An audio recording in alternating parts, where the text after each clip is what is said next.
The Galactic Council chamber gleamed with crystalline elegance. Delegates from over 100 starfaring civilizations filled the hall, their voices layered in tones, clicks, and hums. At the center, a holographic projection displayed the Terran system highlighted in cautionary red. "They call themselves humans," hissed the Skrull ambassador, his carapace glinting under the lights. "Primitive. Fragile. Emotionally volatile. They've just achieved faster-than-light travel and already they posture."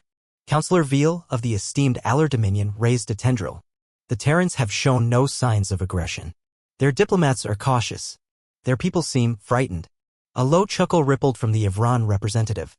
"Of course they fear war. All lesser species do when they first touch the stars. They are not a threat. Then let us teach them their place," the Skrull ambassador sneered. "A minor demonstration. Subdue one of their colonies. They will yield." And so the Council approved Operation Contain Terra, a soft military strike on a remote human outpost, Hadrian 4. A fleet of peace enforcer cruisers arrived within 3 solar days. The colonists didn't resist. They surrendered communications. Weapons were confiscated.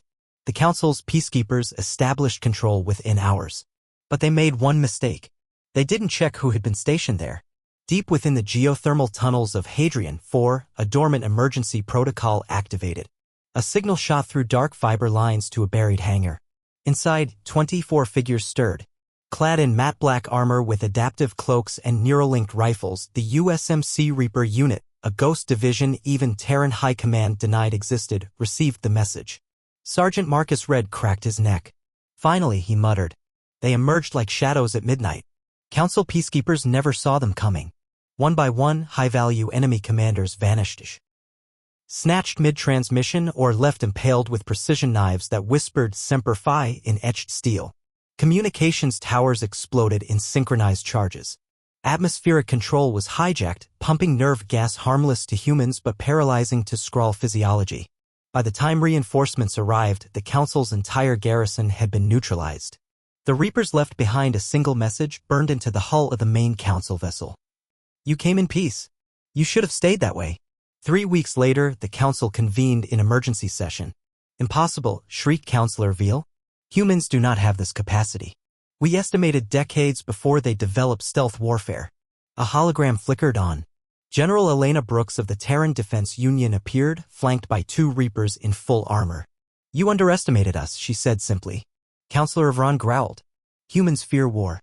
Your kind trembled when first approached." Brooks smirked. "Yes, we do fear war. Because we've lived through it. We've burned our own planet twice over in civil conflict before we even left our atmosphere. Fear doesn't make us weak. It makes us precise." She stepped forward, voice cold. "And when we send our Marines, know this, we didn't come to scare you. We came to end you." From that day on, the Galactic Council revised their threat assessments. Humans were no longer classified as emergent. They were reclassified as strategic deterrents. And the U.S. Marines? They became the universal cautionary tale whispered in war rooms and military academies across the stars. If you see the humans retreat, run faster. The Marines are coming.